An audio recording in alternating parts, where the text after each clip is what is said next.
Assalamualaikum warahmatullahi wabarakatuh. Ini adalah video praktikum fermentasi tape. Nah, saya Vinka Juniati dengan NIM 13076210049 kelas Kimia B 2021 dengan dosen pengampu Ibu Elsa Lisanti, Universitas Negeri Jakarta tahun ajaran 2021. Bab 1 Pendahuluan. Dalam bioteknologi, mikroorganisme memang sudah dimanfaatkan sejak lama untuk menghasilkan suatu produk. Bahan baku tape bervariasi, mulai dari singkong, beras ketan, hingga pisang. Namun, beras ketan dan singkong yang paling populer.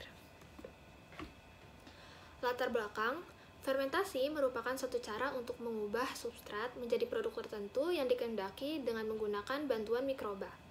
Proses fermentasi merupakan hidrolisis pati menjadi glukosa dan sebagian glukosa akan diubah menjadi alkohol. Prinsip dasar proses fermentasi adalah degradasi komponen pati menjadi dekstrin dan glukosa. Selanjutnya, glukosa akan diubah menjadi alkohol atau asam, sehingga hasil dari proses fermentasi akan sedikit asam atau sedikit manis dan sedikit alkoholik. Adapun rumusan masalah dan tujuan dari praktikum ini yaitu sebagai berikut.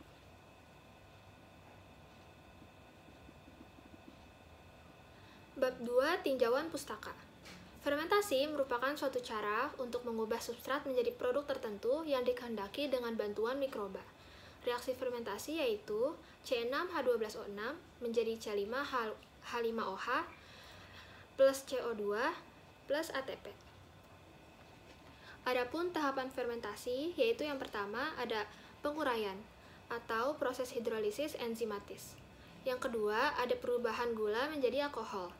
Yang ketiga perubahan alkohol menjadi asam-asam organik. Dan yang terakhir sebagian asam nantinya akan membentuk ester. Selanjutnya akan membahas mengenai tape singkong. Tape singkong merupakan tape yang dibuat dari singkong yang telah difermentasikan melibatkan singkong sebagai substratnya dan juga ragi atau Saccharomyces cerevisiae dan dibuat selama 2-3 hari. Adapun faktor-faktor yang mempengaruhi fermentasi tape yaitu oksigen, keasaman, suhu, dan juga ragi. Suhu optimal untuk pembuatan fermentasi tape yaitu berkisar antara 35 derajat Celcius hingga 40 derajat Celcius. Dan untuk kondisi keasaman yang baik bagi pertumbuhan bakteri yaitu sekitar 3,5 hingga 5,5. Tape sendiri mempunyai keunggulan yaitu meningkatkan kandungan vitamin B1 atau tiamina hingga 3 kali lipat. Vitamin ini diperlukan oleh sistem saraf, sel otot, dan sistem pencernaan agar dapat berfungsi dengan baik. Hal ini terjadi karena tape merupakan sumber probiotik. Selanjutnya akan masuk ke dalam bab 3 yaitu metodologi.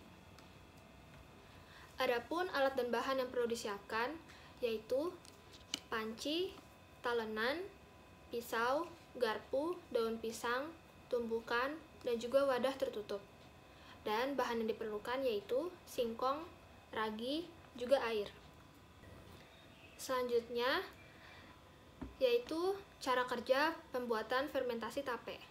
Yang pertama, alat dan bahan disiapkan terlebih dahulu. Yang kedua, kulit singkong dikupas. Yang ketiga, singkong dipotong menjadi beberapa bagian. Yang keempat, singkong dicuci sampai bersih hingga tidak ada tanah lagi dan juga tidak ada berlendir lagi. Yang kelima, air dimasukkan ke dalam panci.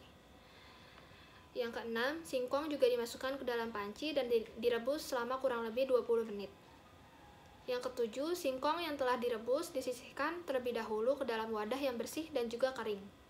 Yang kedelapan, singkong didiamkan hingga benar-benar dingin. Yang kesembilan, dalam wadah penyimpanan dialaskan daun pisang yang telah dilap bersih.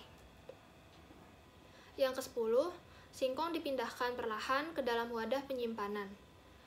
Yang ke-11, ragi ditumbuk hingga menjadi halus. Yang ke-12, singkong ditaburi ragi secara merata kepada setiap sisi.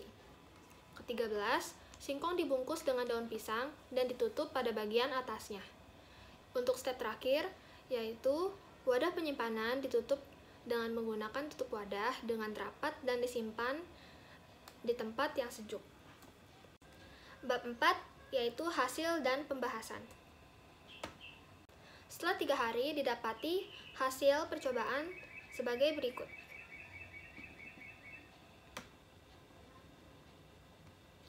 Ini merupakan tabel dengan parameter tekstur, rasa, aroma, dan kadar air yang menjadi patokan dalam praktikum fermentasi tape dari hari ke-0 hingga hari ke-3. Selanjutnya akan masuk ke dalam pembahasan. Singkong dibungkus dengan menggunakan daun pisang secara rapat dan disimpan pada wadah tertutup selama 3 hari. Tape menghasilkan tekstur yang sedikit lunak, sedikit berair karena kapang kamir atau bakteri yang berperan dalam proses fermentasi tape. Proses fermentasi tape ini melibatkan jamur Saccharomyces cerevisiae yang akan mengubah karbohidrat menjadi alkohol dan juga karbon dioksida. Fermentasi yang terjadi adalah perubahan pati menjadi gula, dan nantinya oleh ragi, gula akan diubah menjadi alkohol, sehingga nantinya hasil dari tape singkong akan menjadi lunak, sedikit berair, sedikit asam, sedikit manis, dan juga berbau alkohol yang khas. Didapati pada hari ketiga, tekstur tape sudah sempurna, tidak terlalu lembek dan juga tidak terlalu keras, aroma sudah seperti tape pada umumnya, dan ada aroma alkohol yang khas, juga rasanya pun sudah manis dan juga sedikit asam ketika dimakan.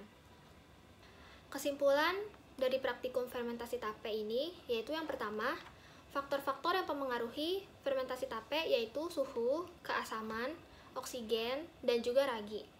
Kualitas tape ini akan sangat bergantung pada kondisi lingkungan, yaitu suhu dan kondisi anaerob, yang berarti tidak ada oksigen sama sekali, dan juga jenis bahan yang digunakan, dan lama proses fermentasi. Yang kedua, hasil dari proses fermentasi singkong, yakni etanol atau alkohol, selanjutnya karbon dioksida, dan juga 2 ATP yang dihasilkan dari persamaan reaksi C6H12O6 menjadi C2H5OH plus CO2 plus ATP. Dan yang ketiga, tekstur yang dihasilkan dari proses fermentasi tape singkong ini adalah lunak, ada rasa manis dan juga rasa sedikit asam. Selanjutnya kadar air sedikit sekali dan ada kadar alkohol yang dihasilkan. Demikian yang dapat saya paparkan. Terima kasih atas perhatiannya. Wassalamualaikum warahmatullahi wabarakatuh.